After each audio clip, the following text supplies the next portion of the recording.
قرآن مجید اہل کتاب کے سلسلے میں کیا خبردار کر رہا ہے اور مسلمانوں کو اپنے دشمنوں کے سلسلے میں کیا حکم کر رہا ہے اور اس کی علت کیا ہے؟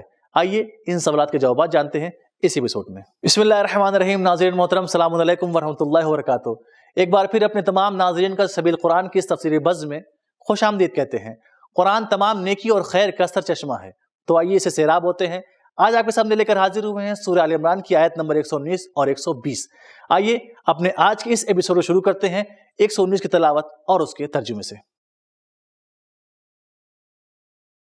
کتاب انزلناه الیک مبارک لیدبروا آیاته ولیتذکر اولو الالباب۔ بسم اللہ الرحمن الرحیم۔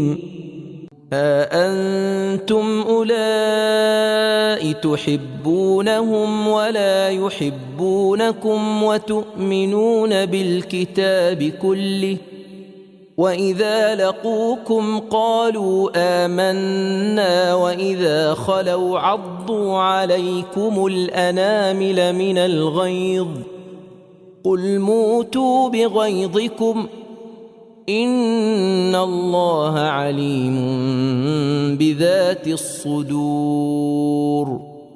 ہاں اے مسلمانوں، تو یہ تم ہی ہو جو انہیں دوست رکھتے ہو لیکن وہ تمہیں دوست نہیں رکھتے، حالانکہ تم تمام آسمانی کتابوں پر ایمان رکھتے ہو لیکن وہ تمہاری آسمانی کتاب پر ایمان نہیں رکھتے، اور وہ جو ہی تم سے ملاقات کرتے ہیں تو منافقانہ طور سے کہتے ہیں کہ ہم ایمان لا چکے ہیں، لیکن جب اکیلے ہوتے ہیں تو تم پر غصے کے مارے انگلیاں کاٹتے ہیں۔ تو اے رسول ان سے کہہ دو کہ تم اپنے غصے میں جل مرو، کیونکہ یہ بات یقینی ہے کہ خدا ان باتوں کو بھی جانتا ہے جو تمہارے دلوں میں ہیں۔ خداوند رحمان الرحیم نے اس آیت میں اپنے خاص بندوں کے لیے کچھ اہم پیغامات رکھے ہیں، تو آئیے سنتے ہیں ان اہم پیغامات کو بھی۔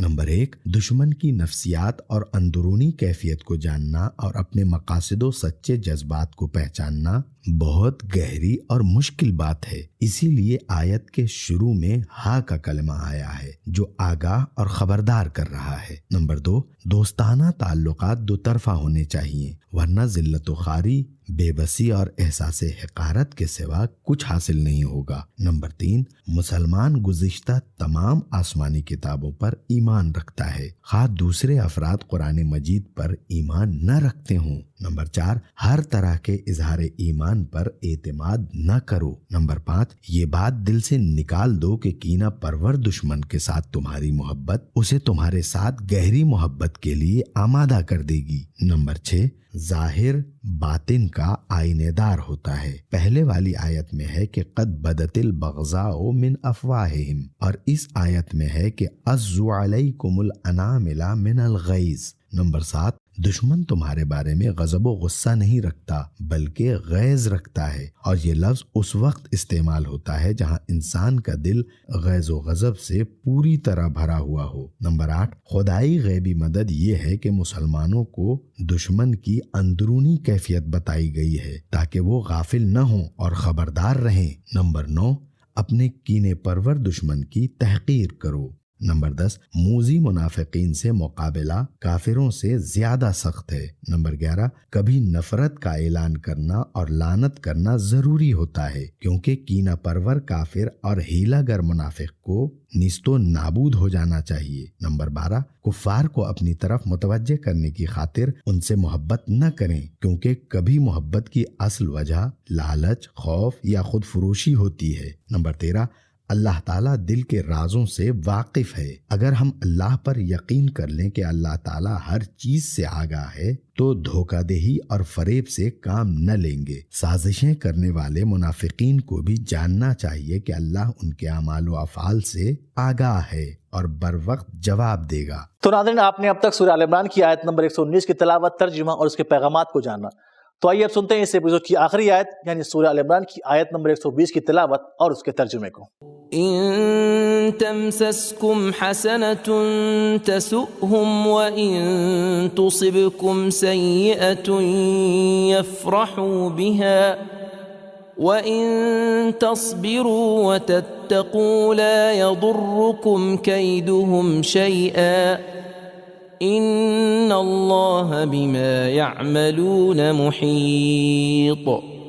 اگر تمہیں کوئی بھلائی پہنچے تو انہیں غمگین کر دیتی ہے، اور اگر تمہیں کوئی برائی پہنچے تو انہیں خوش کر دیتی ہے۔ اگر تم صبر کرو اور پرہیزگار بنو تو ان کا بدخواہانہ ہیلا تمہیں کچھ بھی ضرر نہ پہنچائے گا، کیونکہ خدا ان کی کارستانیوں پر حاوی ہے۔ سورہ آل عمران کی آیت نمبر 120 میں خداوند عالم نے قرآن کے چاہنے والوں کے لیے کچھ اہم نکات رکھے ہیں، تو آئیے سن لیتے ہیں ان اہم نکات کو بھی۔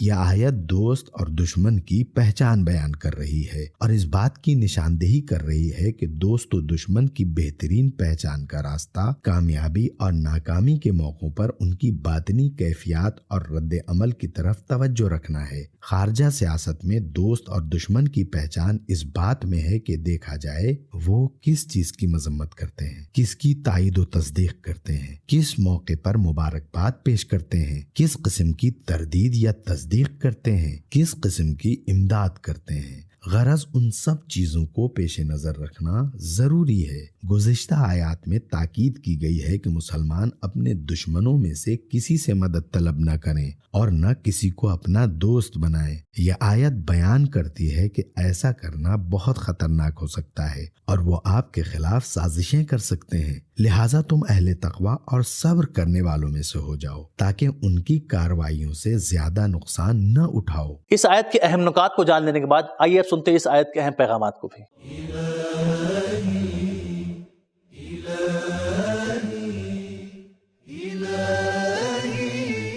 نمبر 1، دشمنوں کا حسد اس قدر ہے کہ اگر ذرہ برابر بھی خیر تم تک پہنچے تو وہ ناراض ہو جاتے ہیں۔ نمبر 2، دشمن کا مسلمان کے درمیان نفوذ کرنا ہمارے خوف یا ہماری لالچ کی وجہ سے ہے، یا ہماری لاپرواہی یا تقوی اختیار نہ کرنے کی وجہ سے ہے، جس کا حل صبر اور تقوی ہی ہے۔ نمبر 3، جن حاسدوں کو ہماری ترقی ناگوار گزرتی ہے ان کے مقابل صبر اور تقوی کے سوا کوئی چارہ نہیں، اور یہی کامیابی کا راز بھی ہے۔ نمبر 4، اللہ تعالیٰ نے دشمن کی اندرونی کیفیت عیاں کرنے سے مسلمانوں کو نفسیاتی طاقت عطا فرمائی ہے اور خبردار بھی کیا ہے۔ تو ناظرین، ہم نے جانا کہ اہل کتاب تم سے دوستی نہیں رکھتے مگر تم رکھتے ہو، تم ان کی کتابوں پر ایمان رکھتے ہو مگر وہ تمہاری کتابوں پر ایمان نہیں رکھتے ہیں، اس لیے قرآن فرماتا ہے کہ تم ان سے کسی بھی قسم کی مدد نہ مانگو، تم ان سے دوستی رکھو ورنہ وہ بہت خطرناک ہیں، وہ اپنی سازش سے باز نہیں آئیں گے اور تم کو نقصان پہنچائیں گے۔